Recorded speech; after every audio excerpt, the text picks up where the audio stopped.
these things were happening, all these good things. And we stayed there a while, and God really used us to help that church to get healthy again. It was amazing what God used us.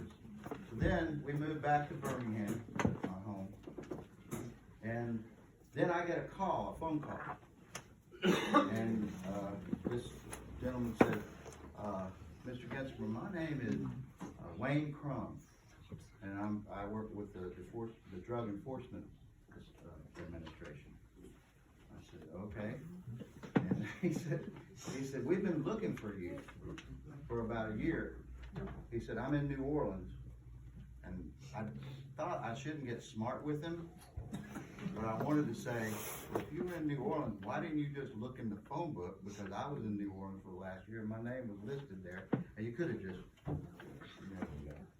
I know you're an investigator, but maybe you could have just, looked in the phone book or called information or something and got my number. But I wasn't hiding from him. He said, well, but I didn't say that. I'm smarter than that. And so he said, we need to meet with you. I got another agent. We want to meet with you. And so I went, met with him in a hotel, him and another guy, and they said, we understand that you were buying pills from this pharmacist in Gulf Shores, and said, we're not really after you, but he had been selling pills to everybody, to anybody that wanted them. And that's what had happened to me with the Xanax and Lortab and different things. I didn't know this pharmacist. I had sprained my ankle. I went to the pharmacist, and he started giving me drugs, and then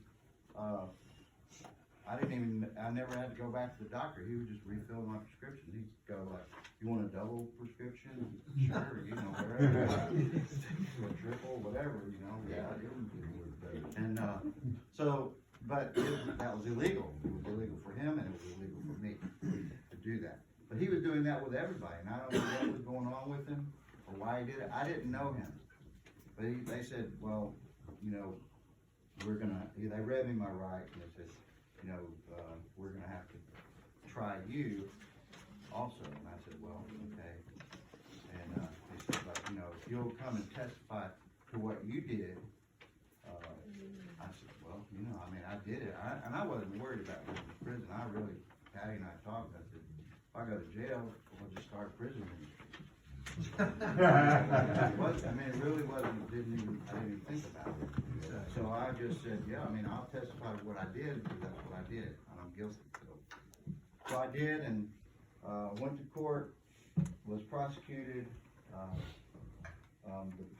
The assistant district attorney of federal district attorney of Alabama at that time in that district was Jeff Sessions, who later became the Attorney General of the United States.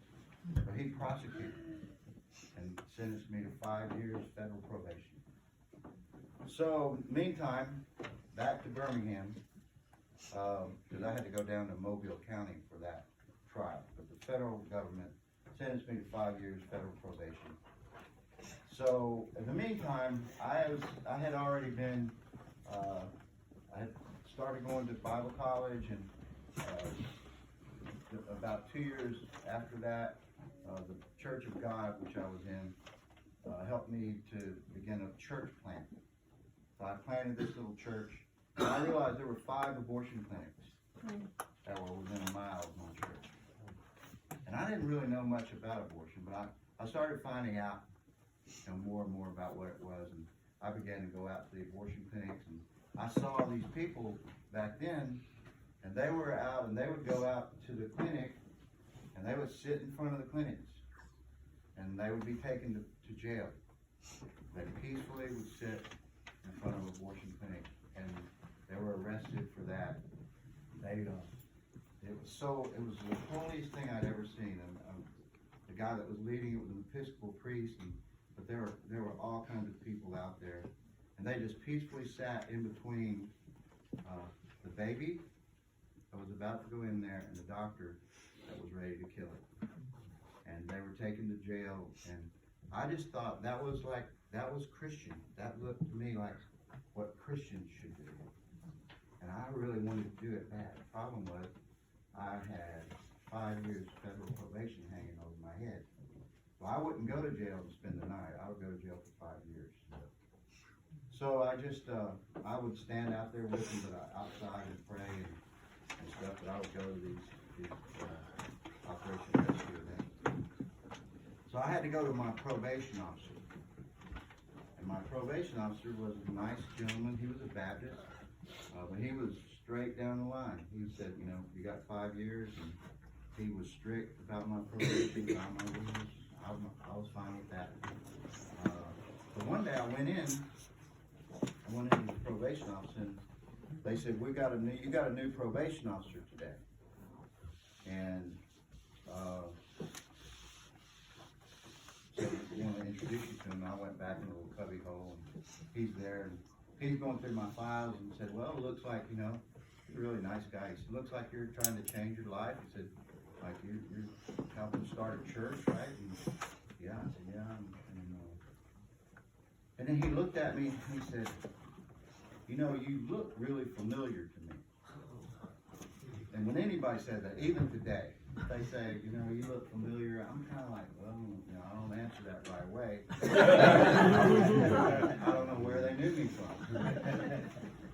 Or they may have been looking for me for a long time. I don't know. But I said, I'm not sure, you know, where you know me from. And he said, looked at me and he kind of shook his head. He said, do you know a guy named Jim Pinto? I said, yeah.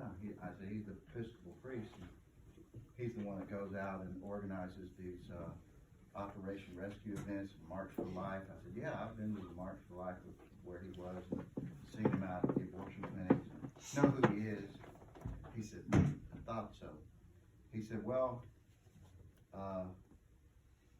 he said, I'm the director. He said, I'm his assistant, and I'm the director of Operation Rescue in Birmingham. Okay. This was my federal probation officer.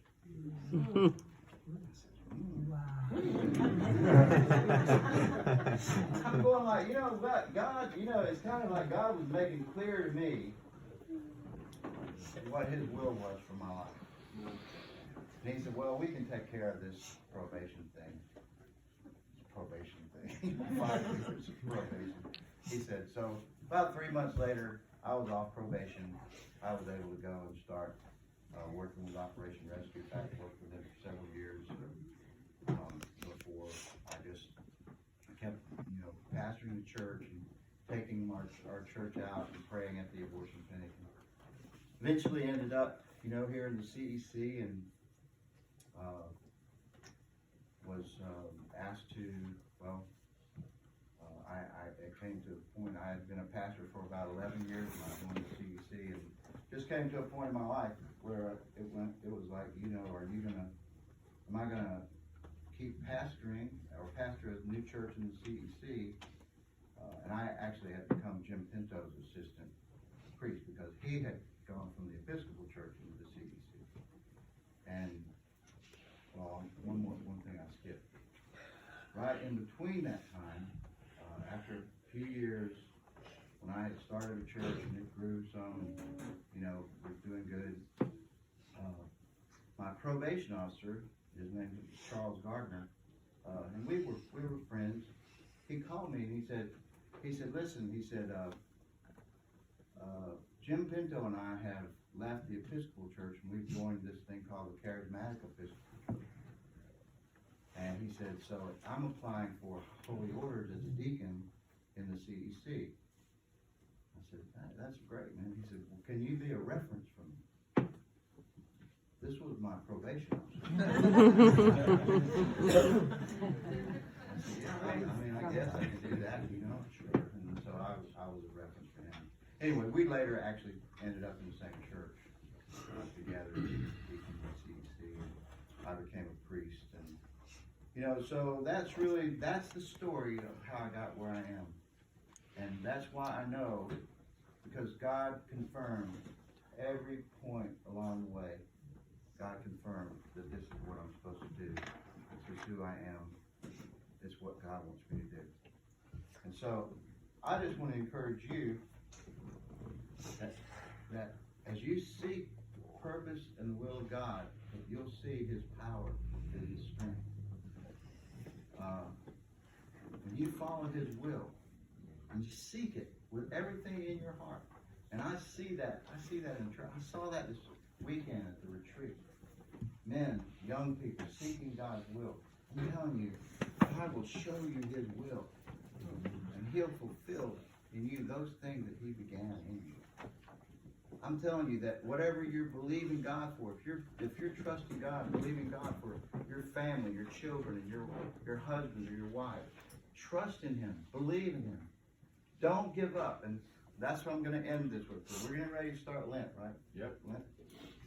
Getting ready to start Lent next Sunday. This will be the first Sunday of Lent.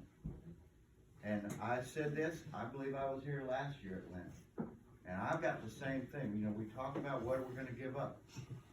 We say that a lot. Well, what am I going to give? I want to give up Facebook, or I'm going to give up drinking diet sodas, or whatever. You know, we come up with stuff. And some of, I mean, you know, we do better, but we always think, what, Lord, what do you want me to give up?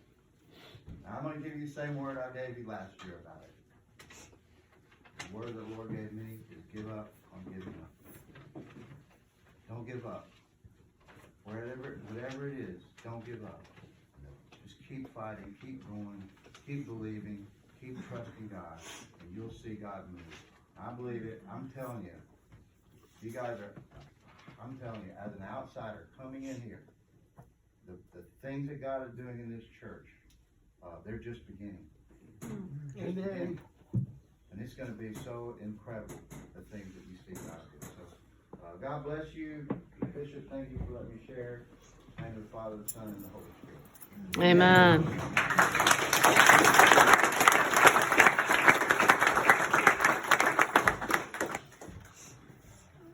We stand as we